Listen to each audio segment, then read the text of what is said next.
Welcome back to the deep dive.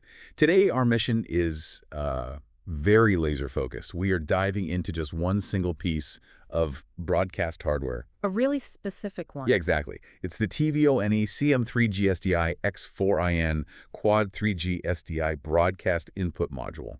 Bit of a mouthful. Just a bit.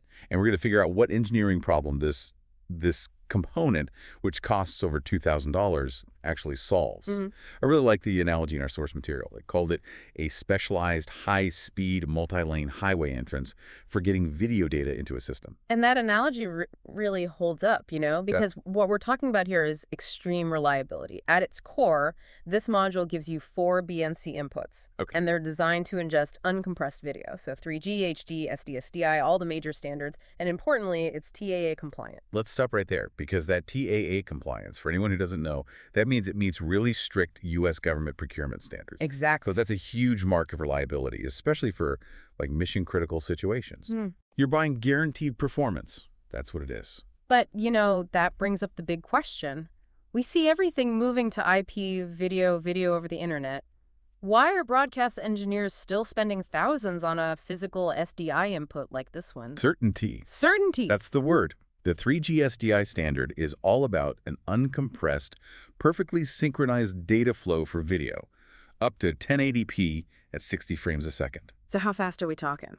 We are pushing nearly 3 gigabits per second per channel. Wow. And it's maintained with just clinical precision. The jitter is incredibly low, less than 0.3 UI. The timing of every single data packet is just non-negotiable. So that's the speed, but what about the quality of the image itself? Well, the quality is directly tied to that speed. We're talking about 20-bit color depth and the FEI 4.2.2 color format. And 20-bit, it's huge for color grading, right? It gives you enormous latitude, way beyond any consumer format. It's the professional expectation. Okay, but this is where I found something really interesting, a critical trade-off.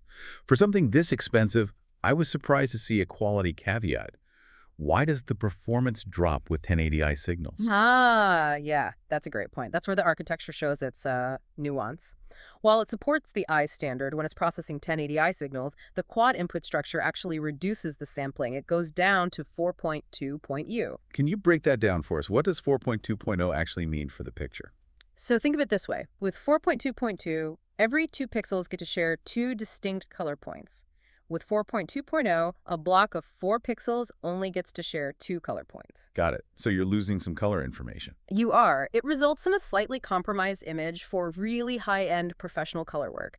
It's a critical detail for anyone who might still be using older interlaced footage. And I assume it's not just video, right? What about the audio? Oh, absolutely. It's broadcast grade. That 3 gigabit pipe includes synchronized high-resolution audio. Each of those 4 inputs supports a stereo pair at 48 kilohertz, 24-bit.